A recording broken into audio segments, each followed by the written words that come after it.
ಕಾರ್ಯಕರ್ತರು ಕಾರ್ ಅಲುಗಾಡಿಸಿದಾಗ ಕಲಿಬೇಕಿತ್ತು, ಕಲೀಲಿಲ್ಲ. ಚುನಾವಣೆಯಲ್ಲಿ ಸೋಲು ಅನುಭವಿಸಿದಾಗ ಕಲಿಬೇಕಾಗಿತ್ತು, ಕಲ್ತಂತೆ ಕಾಣ್ತಾ ಇಲ್ಲ. ಲೋಕ ಚುನಾವಣೆ ಹತ್ತಿರ ಬರ್ತಾ ಇದೆ, ಇನ್ನಾದ್ರೂ ಕಲಿಯತ್ತಾ ಲಕ್ಷಣ ಕಾಣಿಸ್ತಿಲ್ಲ. ನಾನ್ ಹೇಳ್ತಿರೋದು ಶಿಸ್ತಿನ ಪಕ್ಷದಲ್ಲಿ ಮರೆತು ಹೋಗಿರೋ ಶಿಸ್ತಿನ ಬಗ್ಗೆ. ಇವತ್ತು ಅಟ್ಲೀಸ್ಟ್ ಕೆಲವರಿಗಾದ್ರೂ ಅದನ್ನ ಕಲಿಸ್ತೀವಿ ಅಂತ ಕರೆದ ಸಭೆಯಿಂದಾದ್ರೂ ಉಪಯೋಗ ಆಯ್ತಾ? ನೀವೇ ನೋಡಿ. ಎಲೆಕ್ಷನ್ಗೂ ಮೊದಲು ಬಿಜೆಪಿ ಒಳಗೆ ಜಗಳ.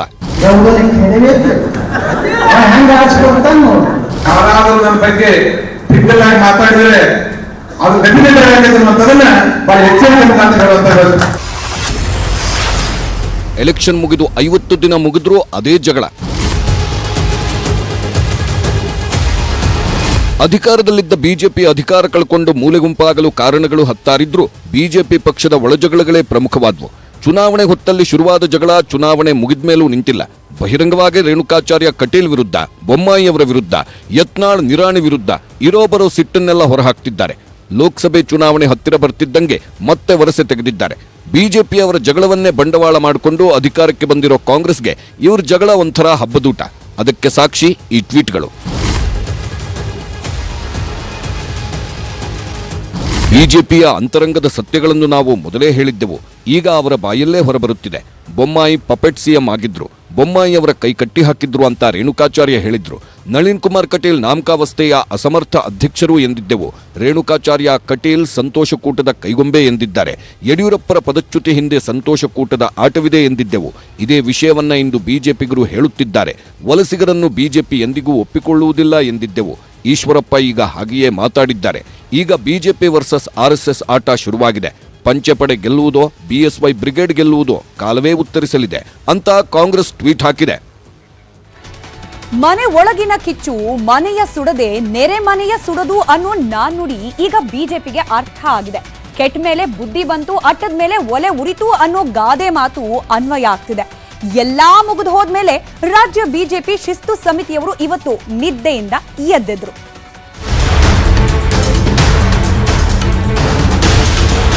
ಬಿಜೆಪಿ ವಿರುದ್ಧ ತಿರುಗಿ ಬಿದ್ದಿದ್ದ ಬಿಜೆಪಿಯವರಿಗೆ ರಾಜ್ಯ ಬಿಜೆಪಿ ಶಿಸ್ತು ಸಮಿತಿ ಇವತ್ತು ಸಭೆ ನಡೆಸಿತು. ಮಾಜಿ ಸಿಎಂ ಯಡಿಯೂರಪ್ಪ, ಮಾಜಿ ಸಿಎಂ ಬಸವರಾಜ ಬೊಮ್ಮಾಯಿ, ಕೇಂದ್ರ ಸಚಿವ ಪ್ರಹ್ಲಾದ್ ಜೋಶಿ, ಸಿಟಿ ರವಿ, ರಾಜ್ಯಾಧ್ಯಕ್ಷ ನಳಿನ್ ಕುಮಾರ್ ಕಟೀಲ್ ಎಲ್ಲರೂ ಭಾಗಿಯಾಗಿದ್ರು. ನೋಟಿಸ್ 11 ಜನರಿಗೆ ಕೊಟ್ಟಿದ್ದೀವಿ ಅಂತ ರಾಜ್ಯಾಧ್ಯಕ್ಷ ಕಟೀಲ್ ಹೇಳಿದ್ರೆ, ಇಲ್ಲ ನೋಟಿಸ್ ಕೊಟ್ಟಿದ್ದು ಒಬ್ಬರಿಗೆ ಅಂದ್ರು ಶಿಸ್ತು ಸಮಿತಿ ಅಧ್ಯಕ್ಷ ಲಿಂಗರಾಜು. ಕೊಟ್ಟಿದ್ರೆ ತೋರಿಸಿ 10 ಲಕ್ಷ ರೂಪಾಯಿ ಕೊಡ್ತೀನಿ ಅಂತ ಯತ್ನಾಳ್. ಚುನಾವಣೆ ಸಂದರ್ಭದಲ್ಲಿ ಯಾರ್ಯಾರು ಪಕ್ಷ ವಿರೋಧಿ ಚಟುವಟಿಕೆಗಳನ್ನು ಮಾಡಿದ್ದಾರೆ ಅಂತವರ ವಿರುದ್ಧ ಎಲ್ಲ ವಿಚಾರಗಳನ್ನು ಮಾಡಿ ಶಿಸ್ತು ಕ್ರಮಗಳನ್ನು ಕೈಗೊಳ್ಳುವಂತ ತೀರ್ಮಾನಗಳನ್ನು ತಗೊಳ್ಳಲಾಗಿದೆ. ಪಕ್ಷಕ್ಕೆ ಮುಜುಗರ ಆಗುವ ರೀತಿಯಲ್ಲಿ ಯಾರ್ಯಾರು ಹೇಳಿಕೆಗಳನ್ನು ಕೊಟ್ಟಿದ್ದಾರೆ ಅವರನ್ನ ವೈಯಕ್ತಿಕವಾಗಿ ಇವತ್ತು ಮಾತುಕತೆ ಮಾಡಿದೆ. ಮುಂದಿನ ದಿನಗಳಲ್ಲಿ ಈ ರೀತಿ ಹೇಳಿಕೆಗಳನ್ನು ಕೊಡಬಾರದು ಅಂತ ಹೇಳುವಂತದ್ದನ್ನು ಸ್ಪಷ್ಟವಾಗಿ ಹೇಳಿದೆ. ಈಗ 11 ಜನರಿಗೆ ಈಗಾಗಲೇ ನೋಟಿಸ್ ಅನ್ನು ಕೊಟ್ಟಿದ್ದೀವಿ. ರಾಜ್ಯ ಶಿಸ್ತು ಸಮಿತಿಗೆ ಗಮನಕ್ಕೆ ಬಂದ ಪ್ರಕಾರ ನಿನ್ನೆ ರೇಣುಕಾಚಾರ್ಯ ಅವರಿಗೆ ಒಂದು ನೋಟಿಸ್ ನಾವು ಕೊಟ್ಟಿದ್ವಿ. ಅಲ್ಲ 11 ಜನ ಅದು ಕರೆದು ಮಾತಾಡಿಸಿದ್ದಾರೆ. ಹಾಗೇನಾದ್ರೂ ಮತ್ತೆ ಮರುಕಳಿಸಿದ್ರೆ ಅದ್ರ ಬಗ್ಗೆ ರಾಜ್ಯ ಇರಬಹುದು ಕೇಂದ್ರದ ಶಿಸ್ತು ಸಮಿತಿಯವರು ಗಮನ ಹರಿಸ್ತಾರೆ ಅಂತ ಹೇಳಿದೆವು. ಈಗ ಸದ್ಯಕ್ಕೆ ಒಬ್ಬರಿಗೆ ಕೊಟ್ಟಿದ್ದೆವು.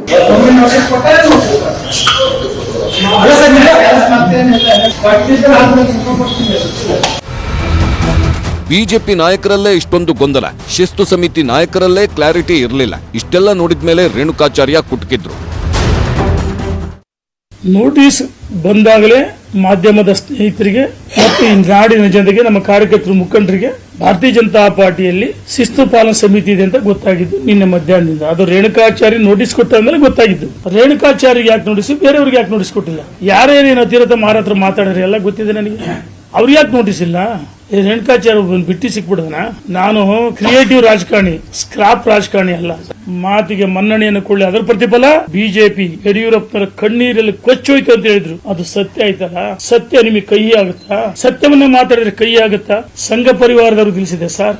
ನನಗೆ ಅನಾಮಧೇಯ ಕರೆ ಬಂದಾಗ ರಾಜ್ಯದ ಅಧ್ಯಕ್ಷರು ಸೌಜನ್ಯಕ್ಕಾದರೂ ಕರೆ ಮಾಡಿ ಮಾತಾಡ್ಲಿಲ್ಲ. ರೇಣುಕಾಚಾರ್ಯ ಏನಾದ್ರೂ ಹೇಳಲೇ ನೋಟಿಸ್ ಅಂತೂ ಕೊಟ್ಟಿದ್ದಾರೆ. ಹಾಗೆ ಇವತ್ತು ಸಂಸದ ಪ್ರತಾಪ್ ಸಿಂಹ ಹಾಗೂ ಬಸನಗೌಡ ಪಾಟೀಲ್ ಯತ್ನಾಳ್ರನ್ನು ಕರೆಸಿ ಎಚ್ಚರಿಕೆ ಕೊಟ್ಟಿದ್ದಾರೆ.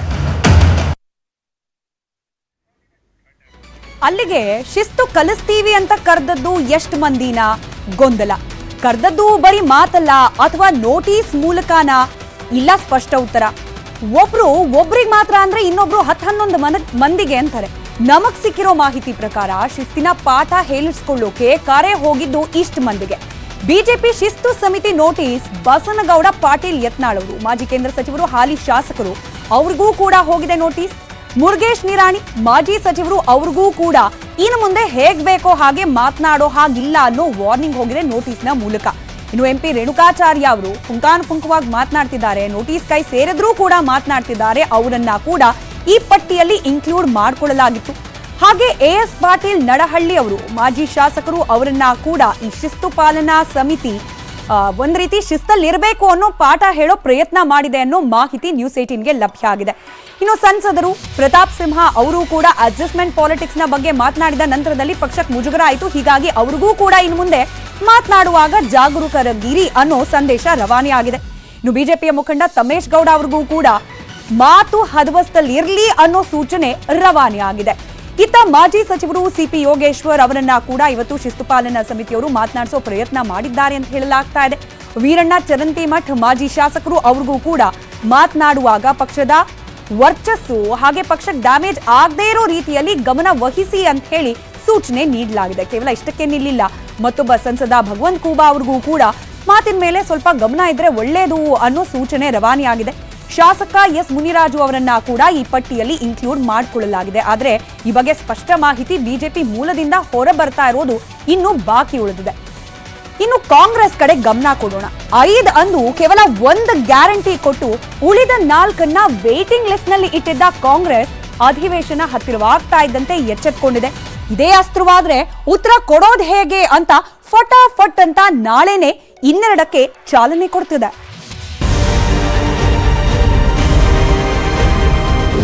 ಫ್ರೀ ಫ್ರೀ ಫ್ರೀ ನಾಳೆಯಿಂದ ಕರ್ನಾಟಕದಲ್ಲಿ ಕಾಂಗ್ರೆಸ್ ಸರ್ಕಾರದ ಗ್ಯಾರಂಟಿ ಯೋಜನೆಗಳು ಜಾರಿಗೆ ಬರ್ತಿವೆ.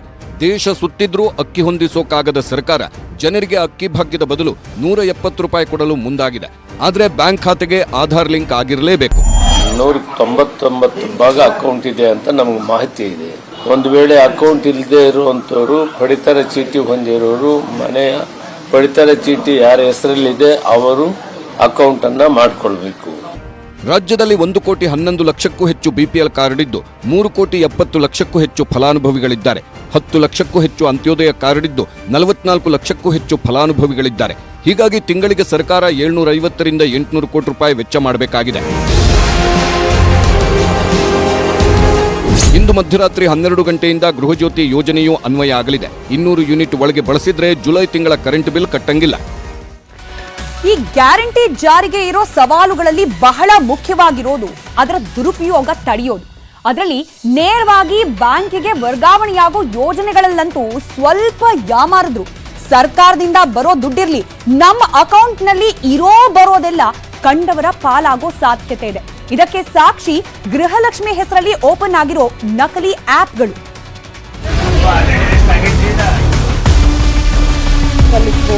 ಗೃಹಲಕ್ಷ್ಮಿ ಯೋಜನೆ ಜಾರಿಗೆ ನಾನಾ ಗೊಂದಲಗಳಿವೆ. ಇದನ್ನೇ ಬಂಡವಾಳ ಮಾಡಿಕೊಂಡ ಕೆಲ ಪುಂಡರು ನಕಲಿ ಆಪ್ಗಳನ್ನ ಸೃಷ್ಟಿಸಿದ್ದಾರೆ. ಹೌದು, ಗೃಹಲಕ್ಷ್ಮಿ ಹೆಸರಿನ 5-6 ನಕಲಿ ಆಪ್ ಸೃಷ್ಟಿಯಾಗಿವೆ. ನೋಡೋಕೆ ಥೇಟ್ ಸರ್ಕಾರ ಸಿದ್ಧಪಡಿಸಿರುವ ಆಪ್ ರೀತಿಯಲ್ಲೇ ನಕಲಿ ಆಪ್ಗಳೂ ಇವೆ. ಹೀಗಾಗಿ ತುಂಬಾ ಎಚ್ಚರಿಕೆ ವಹಿಸುವ ಅಗತ್ಯವಿದೆ.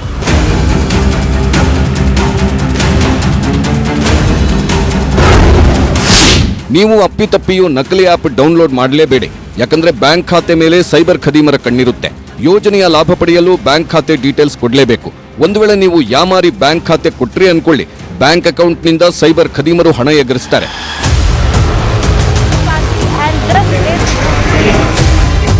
ವಂಚನೆ ತಪ್ಪಿಸಿ ಅರ್ಜಿ ಸಲ್ಲಿಕೆ ಸುಲಭಗೊಳಿಸಲು ಸರ್ಕಾರ ಆಪ್ ಸಿದ್ಧಪಡಿಸಿದೆ.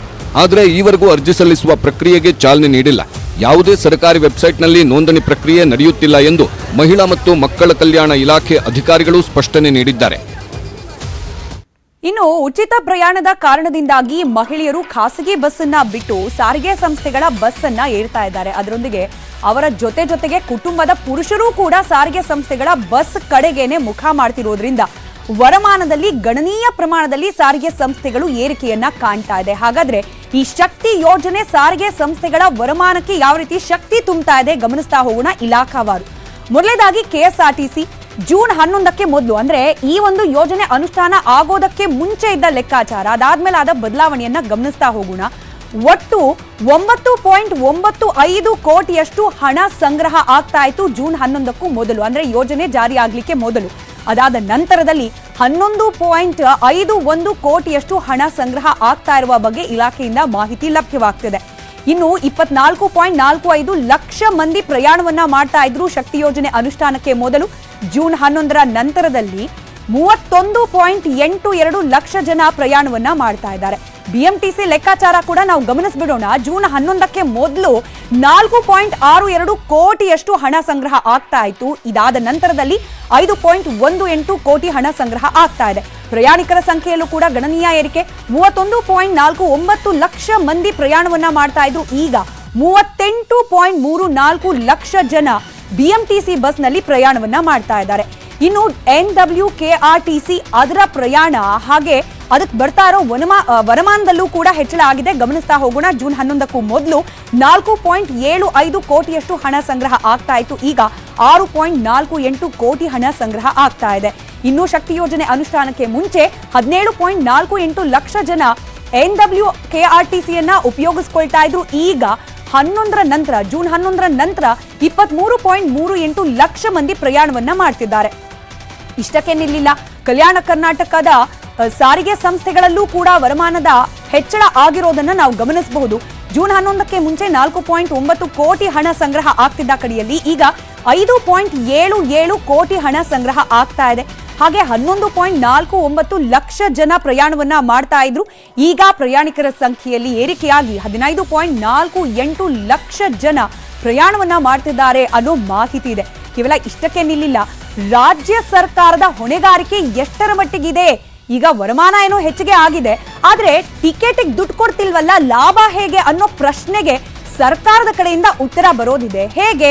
ಅದಕ್ಕೂ ಕೂಡ ಒಂದಷ್ಟು ಅಂಶಗಳಿದೆ, ಗಮನಿಸ್ತಾ ಹೋಗೋಣ.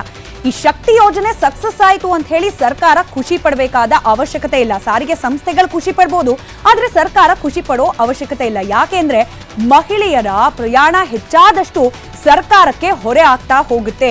ಯಾಕೆ ಅಂತಂದ್ರೆ ಎಲ್ಲಾ ಮಹಿಳೆಯರ ಟಿಕೆಟ್ ಹಣವನ್ನ ಸರ್ಕಾರ ಸಂಬಂಧಪಟ್ಟ ಸಾರಿಗೆ ಸಂಸ್ಥೆಗಳಿಗೆ ಕೊಡಬೇಕಾಗುತ್ತೆ. ಟಿಕೆಟ್ ಮೊತ್ತವನ್ನ ಆಧರಿಸಿ ಸರ್ಕಾರ ಹಣವನ್ನ ಪಾವತಿ ಮಾಡಬೇಕು. ಈಗ ನಾವು ಇಲಾಖಾವಾರು ತೋರಿಸ್ತಾ ಹೋದ್ವಿ. BMTC, KSRTC ಹೀಗೆ ಬೇರೆ ಬೇರೆ ಪ್ರತ್ಯೇಕ ಸಾರಿಗೆ ಸಂಸ್ಥೆಗಳು ಫ್ರೀಯಾಗಿ ಎಷ್ಟು ಮಂದಿಗೆ ಪ್ರಯಾಣಕ್ಕೆ ಅವಕಾಶ ಕೊಟ್ಟಿದ್ದೀವಿ ಅನ್ನೋದ್ರ ಲೆಕ್ಕ ಕೊಟ್ಟ ತಕ್ಷಣ ಸರ್ಕಾರ ಅದಕ್ಕೆ ಅನುಗುಣವಾಗಿ ಹಣವನ್ನ ಕೊಡಬೇಕಾಗತ್ತೆ ಆಯಾ ಸಾರಿಗೆ ಸಂಸ್ಥೆಗಳಿಗೆ. ಇನ್ನು ಪ್ರತಿ ತಿಂಗಳು ಪ್ರಯಾಣಕ್ಕೆ ಲೆಕ್ಕ ಕೊಡುತ್ತೆ ಸಾರಿಗೆ ಸಂಸ್ಥೆ, ಸಾರಿಗೆ ಇಲಾಖೆ. ಆ ಲೆಕ್ಕಕ್ಕೆ ಅನುಗುಣವಾಗಿ ಸಿದ್ದರಾಮಯ್ಯ ನೇತೃತ್ವದ ಸರ್ಕಾರ ದುಡ್ಡನ್ನ ಕೊಡಬೇಕಾಗುತ್ತೆ. ದುಡ್ಡು ಕೊಟ್ರೆ ಒಂದರ್ಥದಲ್ಲಿ ಈ ಶಕ್ತಿ ಯೋಜನೆಯ ಯಶಸ್ಸು, ಕೀರ್ತಿ ಅಥವಾ ಶಕ್ತಿ ವರ್ಧನೆ ಸಾರಿಗೆ ಇಲಾಖೆಗೆ ಆದಂಗಾಗುತ್ತೆ, ಖುಷಿ ಕೂಡ ಪಡಬಹುದು. ಆದ್ರೆ ಸರ್ಕಾರ ಇನ್ ಕೇಸ್ ಏನಾದ್ರೂ ಈ ಹಣವನ್ನ ಕೊಡದೆ ಹೋದ್ರೆ ಸಾರಿಗೆ ಸಂಸ್ಥೆಗಳು ಈಗ ಆಲ್ರೆಡಿ ಅನುಭವಿಸ್ತಾ ಇರುವ ನಷ್ಟ, ಸಂಕಷ್ಟ ಮತ್ತಷ್ಟು ಹೆಚ್ಚಾಗೋ ಎಲ್ಲಾ ಸಾಧ್ಯತೆಗಳಿದೆ. ಹೀಗಾಗಿ ಹೊಣೆಗಾರಿಕೆ ಇರೋದು ಇದೀಗ ನೇರವಾಗಿ ಸಿದ್ದರಾಮಯ್ಯ ನೇತೃತ್ವದ ಸರ್ಕಾರಕ್ಕೆ. ಯಾವ ರೀತಿ ನಿಭಾಯಿಸುತ್ತೆ ಅನ್ನೋದಕ್ಕೆ ಉತ್ತರ ಬಹುಶಃ ಬಜೆಟ್ ಸಂದರ್ಭದಲ್ಲಿ ಸಿಗೋ ಸಾಧ್ಯತೆ ಇದೆ. ಮತ್ತೊಂದ್ ಕಡೆ ಮಾರ್ಚ್ 12ನೇ ತಾರೀಕು